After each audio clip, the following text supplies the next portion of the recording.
All right, and without further ado, ladies and gentlemen, Pastor Rob McCoy is in the house today.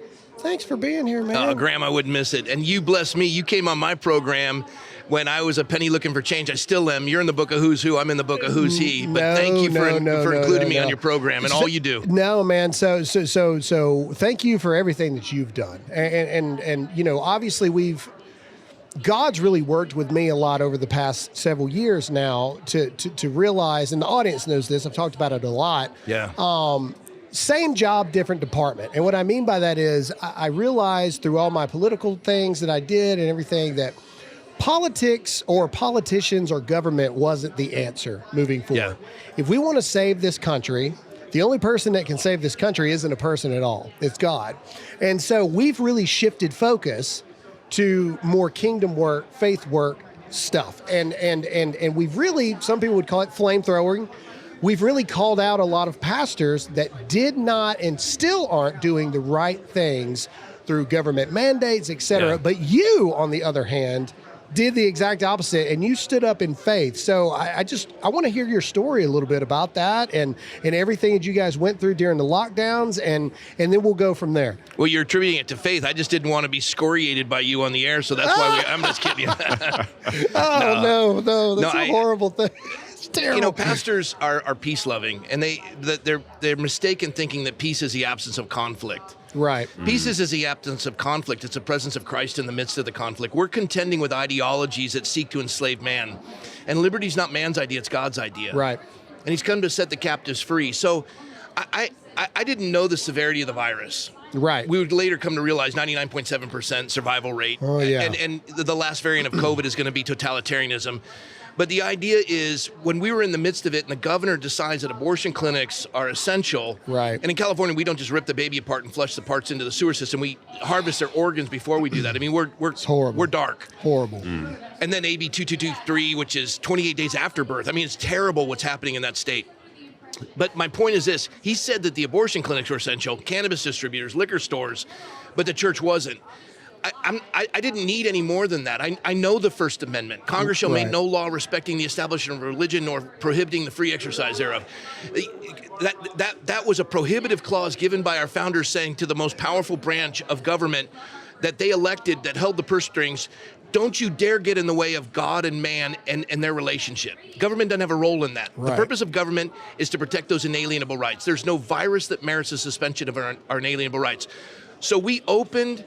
We faced fines. I was brought before the judge on contempt charges.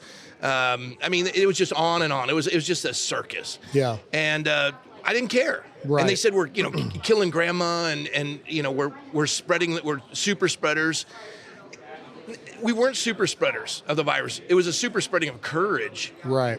But I have to tell you, courage isn't the absence of fear. I was scared to death. Absolutely. Yeah. When we realized that they had given the order, and they said that me and 1,000 congregants or visitors would be given a citation, and they wanted to lock the doors of the church, and it was going to be enforced that Sunday.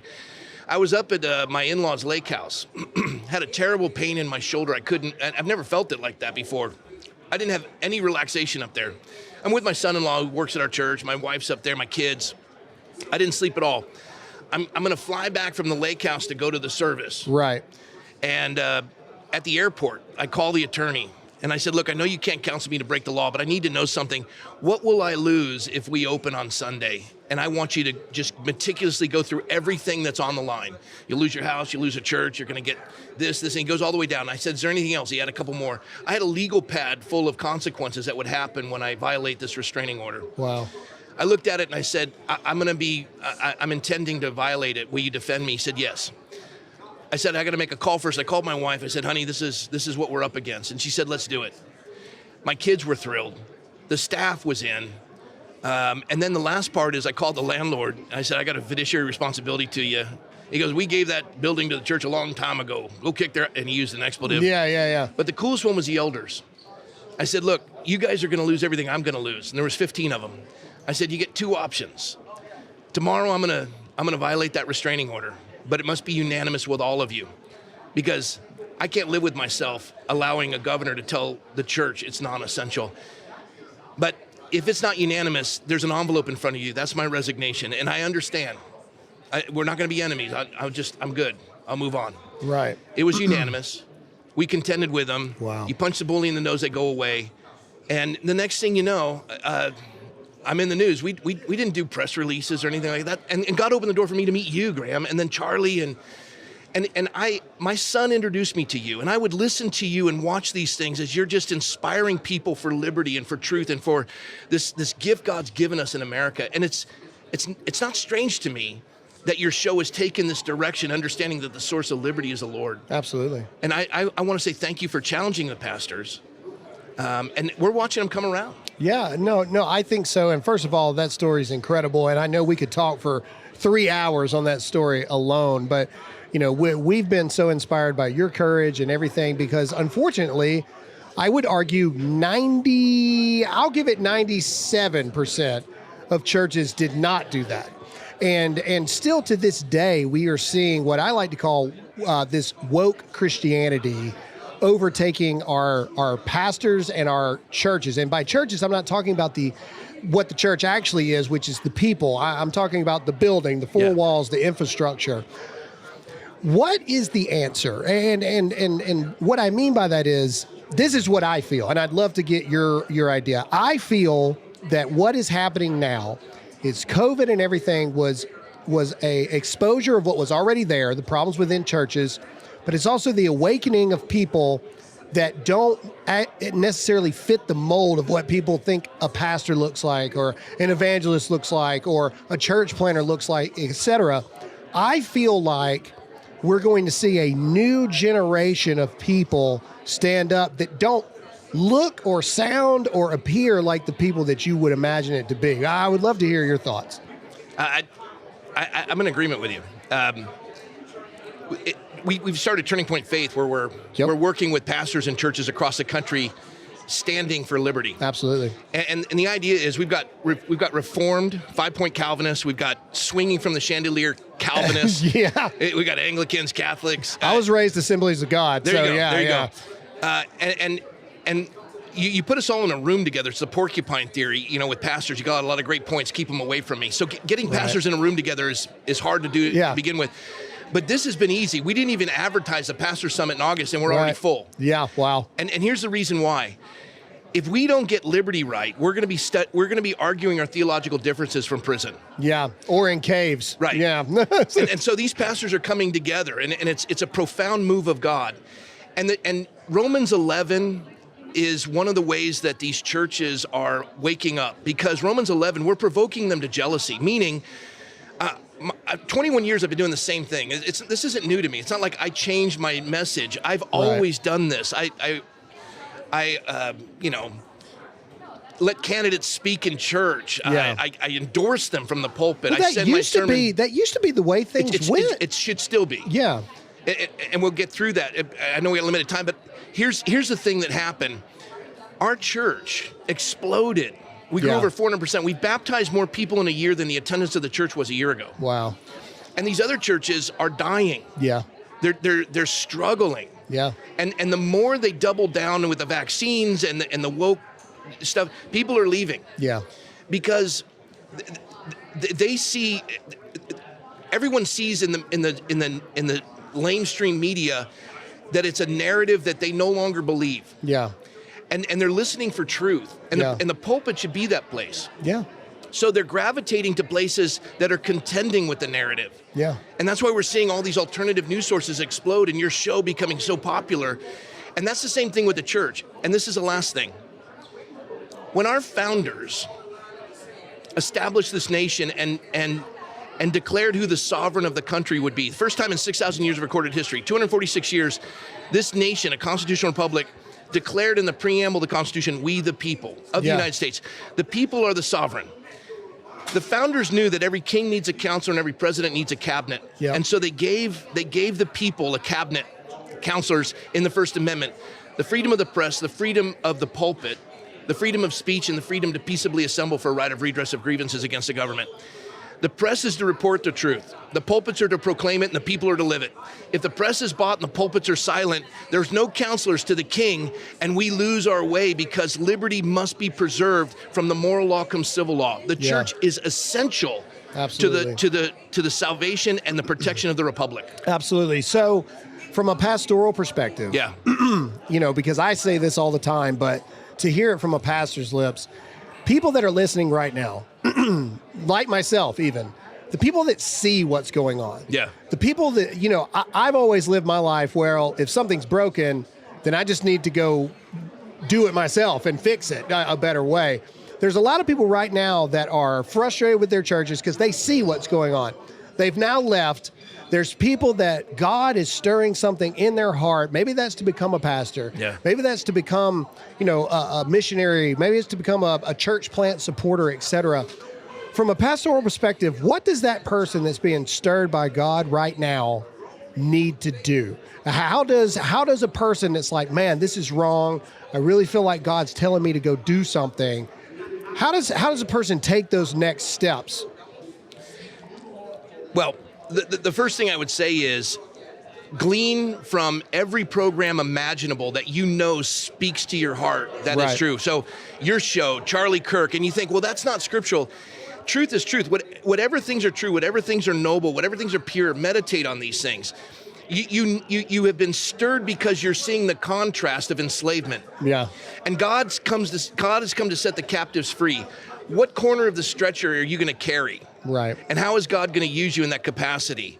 And ask him. The gifts and the calling of the Lord are irrevocable. I knew I was to be a minister even though I was a divisional manager with AC Nielsen. I went from a company car and owning a house to living in basically Section 8 housing in a car with 230,000 miles eating, expired food.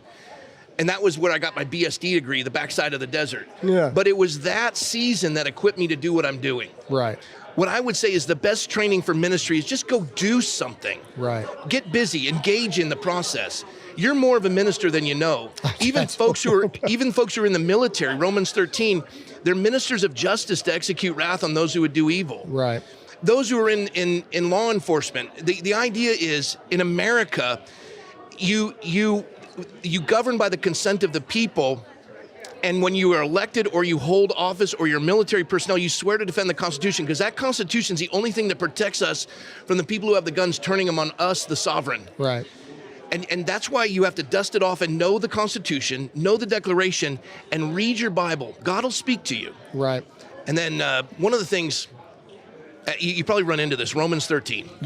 We're to submit to all positions of authority that are appointed by God. Yeah, they are. I agree. And pastors would tell me, you're in violation of Romans 13. By the way, the most quoted verse in Nazi Germany. And I go, have you ever heard of Jonathan Mayhew? And they're like, no. I go, he was a minister, died in 1766. John Adams attributed the War of Independence to him. He exegeted Romans 13, and he said, God does appoint all positions of authority. We are to submit to them, but he also said that they're there for our good. When they cease to do good, they cease to be the authority. And he coined this term, which inspired the War of Independence. Disobedience to tyrants is obedience to God. The governor says that the church is non-essential. The church is the bride of Christ. I've been married 32 years to Michelle. You tell me, and I don't care how buff you are. I mean, you got muscles in places where I don't have places. But you tell me my wife's not essential, Graham, you'll be picking up your teeth with your broken arm. Oh, yeah, absolutely. And every pastor should feel the same way. No, I agree. And I've heard you say this a couple times, and I really like it as well. Romans 13, we're supposed to submit to the governing authority or whatever. But here in America, we have a very special authority, and that's we the people have the ultimate authority. You want to add to that? Go ahead. Where I just went on with Romans 13, that they're ministers of justice. They don't carry the sword in vain. They're ministers of justice to execute wrath on those who do evil. That's the Second Amendment. That's the right to bear arms. Absolutely. I'm the sovereign of my home. The government's authority ends where my skin begins. You're not going to inject my children with an experimental mRNA, and I don't care what your legislature decides. I am the steward of my child's life. God ordained it. And you want to come against my religious principles in a nation that was founded on religious freedom? Good luck with that. You can put me in jail, but I'm not bending.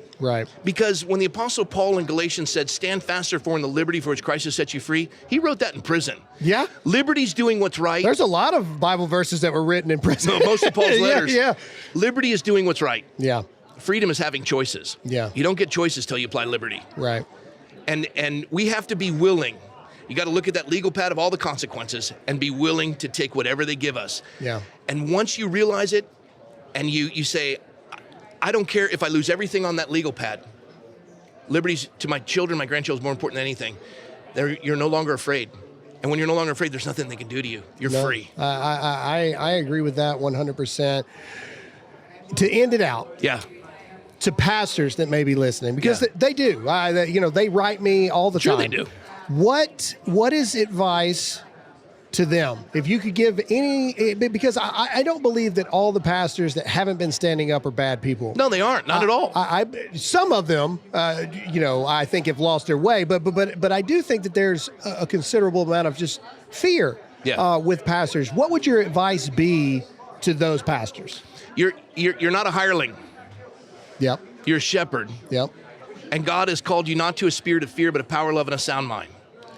And you can't take people where you're not willing to go yourself. Right. And you know that they will know the truth and the truth will set them free. What is the why in what you're doing? Is it a fear of man, which is a snare? Or is it because God has called you to set the captives free? Yeah. Don't cower. You're bigger than that. Yeah. And listen, conflict is okay. Christ said, I didn't come to bring a peace, but a sword. Yeah. Where people aren't the enemy, they're the opportunity, but the ideology is the enemy. Contend for it. Study to show yourself approved unto God. A workman need not be ashamed. Rightly divide that truth. Right. Get it done. So real quick, I know I said that was the last one, but you just gave me another thing. What would you say to church members that say people like me are incendiary, we're flame throwing and things like that because we're not afraid to challenge what's being said, what's being done? What would you say to these churches that are like, well, our job is to love everyone, which is not true, but it's almost like they're using that as a crutch to not talk about the real things that need to be talked about. Yeah, people say I don't love my neighbor, and I'm exposing. I said I love my neighbor. I love my neighbor, the abused who've been quarantined with the abusers, the elderly who've died alone, the 65% of businesses that have been shuttered because of this tyrannical rule. And you tell me I don't love my neighbor? What does it cost you? You don't like the way I'm saying it. Yeah. But nobody asked you to be a pastor. You're a defender, a bodyguard of Western civilization, Graham. And they may not like the way you deliver. You're right. But listen to the content of what you're saying. If you're offended, you have to choose to be offended. It's to a man's benefit to overlook an offense. I would say to them, you're looking for reasons not to listen. Right. And God gave you 2 ears and one mouth. You're a mantle to speak truth, but I would also say to you, speak it in love, meaning they're not your enemy, they're the opportunity. Absolutely. When you're attacking them, give them the benefit of the doubt in the sense that, look, I don't know where they're at. Yeah. But this is not the way you're supposed to do it. Yeah. And that'll bring civility to the process. Right. Yeah. No, I think that's I think that's a great way to put it. Real quick, where can people go to see everything you're doing with your church, what you're doing? Where can people go to support you? Godspeak.com. Godspeed.com. Yeah, Godspeak. Godspeak.com. GODSPEAK.com. Godspeak.com. Yeah. Pastor Rob, we love you here. You're welcome on the show anytime. I got to come check out the church at some point. Red Rover, come on over. Yeah. So anyway, that's all we have for this episode of the Dear America podcast. Make sure you're checking out Pastor Rob McCoy. Thanks so much for being here. Thanks for having me. It's been a blessing, and thank you for everything that you're doing. All right, buddy. Bless you. Thanks, brother.